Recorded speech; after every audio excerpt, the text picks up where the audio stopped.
भक्तमती विदुर रानी का जीवन परिचय। भक्तों की परंपरा में विदुर रानी का नाम अत्यंत श्रद्धा और सम्मान के साथ लिया जाता है। विदुर रानी भगवान श्री कृष्ण की अत्यंत भक्त थी। उनकी भक्ति, विनम्रता और प्रेम पूर्ण सेवा की कथा भारतीय धार्मिक इतिहास में एक अमूल्य प्रेरणा का स्रोत बनाती है। यह कथा हमें सिखाती है कि सच्चे प्रेम भक्ति के लिए बाहरी धन संपत्ति और उच्च पद की कोई आवश्यकता नहीं, बल्कि यह एक निर्मल हृदय और पर्याप्त होता है। परिचय। विदुर रानी महाभारत काल की एक महान भक्त थी।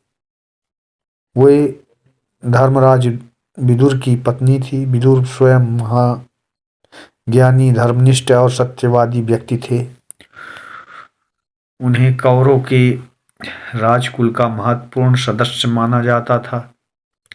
हालांकि वे स्वयं साधारण जीवन जीते थे, विदुर रानी भी अपने पति के सम्मान सादगीपूर्ण जीवन बिताती थी और धर्म एवं भक्ति में अत्यंत निष्ठा रखती थी। श्री कृष्ण का आगमन। महाभारत के युद्ध से पूर्व भगवान श्री कृष्ण कौरवों और पांडवों के बीच में संधि के उद्देश्य से हस्तिनापुर पधारे।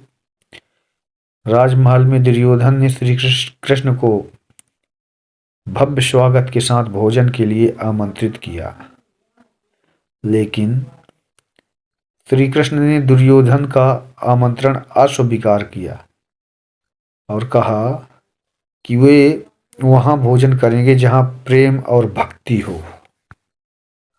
श्री कृष्ण के घर पहुंचे। अब श्री कृष्ण जी विदुर के घर पहुंचे। विदुर उस समय घर पर नहीं थे, लेकिन विदुर रानी ने अपने अतिथि के रूप में भगवान श्री कृष्ण का अत्यंत सादगीपूर्ण ढंग से स्वागत किया। भक्ति और अनोखी मिसाल। कहते हैं कि विदुर रानी भगवान श्री कृष्ण को प्रेम पूर्वक केले खिलाने लगी, लेकिन भक्ति और आनंद में इतनी मग्न हो गई कि उन्होंने अनजाने में केले के छिलके भगवान को खिला दिए और गूदा को फेंक दिया। श्री कृष्ण मुस्कुराते हुए प्रेम पूर्वक छिलके खाते रहे। यह दृश्य दिखता है कि भगवान के लिए प्रेम और भक्ति का महत्व है, न कि बाहरी भौतिक वस्तुओं का। जब विदुर वापस लौटे तो उन्होंने यह अद्भुत दृश्य देखा।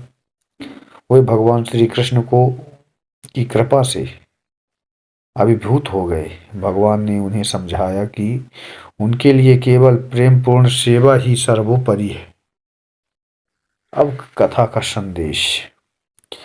विदुर रानी की कथा हमें यह सिखाती है कि ईश्वर की कृपा प्राप्त करने के लिए किसी बाहरी साधन या धनी साधुओं की आवश्यकता नहीं होती। भगवान केवल निर्मल हृदय और प्रेम को समर्पण को देखते हैं।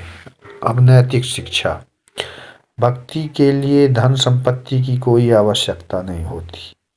भगवान के लिए प्रेम पूर्ण सेवा ही सर्वोच्चतम है। सच्चे प्रेम से ही की गई सेवा भगवान को प्रसन्न करती है।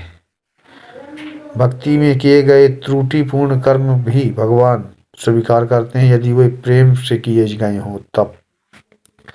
उपसंहार। भक्तमती विदुर रानी की कथा भारतीय समाज में भक्ति और प्रेम की शक्ति का अनुपम उदाहरण है। यह कथा हमें जीवन में सादगी, विनम्रता, भगवान की प्राप्ति, समर्पण का महत्व सिखाती है। विदुर रानी का जीवन यह संदेश देता है कि जब प्रेम और भक्ति का मार्ग अपनाया जाता है, तब भगवान स्वयं भक्त के जीवन में उतर आते हैं।